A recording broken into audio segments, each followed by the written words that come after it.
안녕하십니까.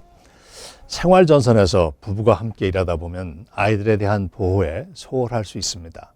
몇 살부터 아이를 집에 혼자 둘 수 있을까에 대한 답은 콜로라도주는 12살, 미시간주는 10살, 메릴랜드주는 8살 등으로 법정 연령을 제시하고 있으나 대개 주에서는 법정 연령을 명시하지 않고 있습니다.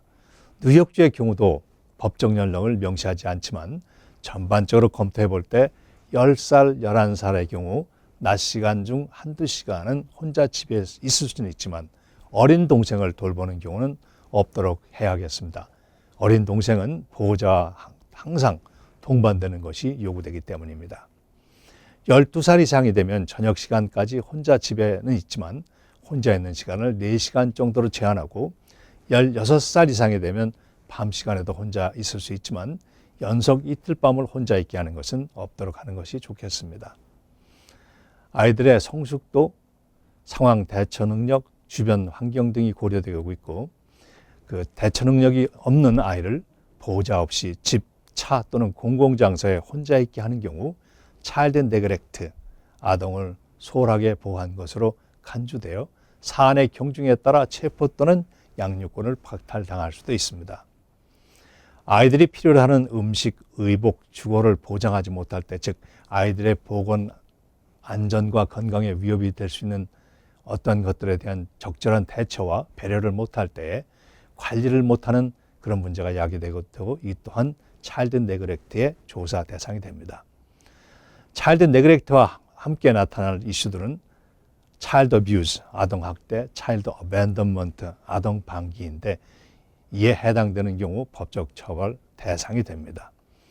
차일드 어뷰즈는 크게 신체적 학대와 성적 학대가 있는데 신체적 학대에는 사고에 의하지 아니한 어떠한 신체적 가해, 즉 때리고 발로 차고 불로 위협하고 물어뜯는 행위, 강제 노동을 강요하는 경우가 해당이 되고 성적 학대에서는 성매매에 관련시키거나 납치하는 행위, 성적 놀이개로 사용 또는 포르노그래피에 올리는 행위 등은 엄격하게 처벌이 되고 있습니다.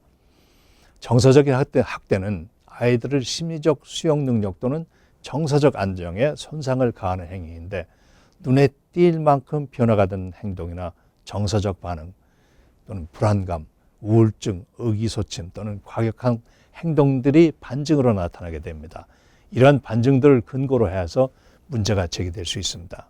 어떤 주에서는 약물을 사용하는 부모가 자녀들에게 악영향을 미치기 때문에 부모의 약물 복용 자체가 차일드 어뷰즈에 해당되기도 합니다. 차일드 어벤던먼트, 아동 방기는 차일드 네그렉트와 유사한 내용이지만 방기의 행위를 보다 자세하게 설명하고 있습니다. 아이들이 위험에 처할 수 있는 상황에서 부모가 아이들을 떠나 있거나 어디에 있는지 소재를 알 수 없는 경우 특정 기간 동안 적절한 지원을 제공해야 하는 아이들에게 부모들이 연락할 수 있는 방법을 제공하지 않는 경우 이러한 행위들이 아동 방기 차일드 어벤던먼트라고 규정하고 있습니다. 아동 양육에 있어서 한국과 미국의 문화 차이가 매우 커서 과거에는 내 자식 내가 키운다고 매를 들다가 차일드 어뷰즈로 아이의 양육권을 잠시 상실하거나 사내가 귀엽다고 고추를 좀 만져본다고 했다가 섹슈얼 어뷰즈로 곤욕을 치른 일도 있었습니다.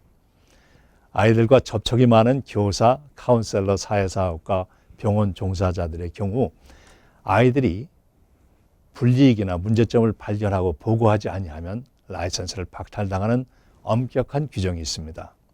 가끔 셀폰에 앰버 알럿의 경고음과 함께 아이를 납치했을 것이라고 가정되는 차량의 그 모습과 행방을 메시지 올려서 시민들의 협조를 구하기도 합니다.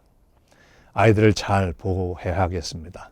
다음 시간에는 어린이들이 이용할 수 있는 데이케어, 교육과 서비스 프로그램들에서 알아보도록 하겠습니다. 안녕히 계십시오.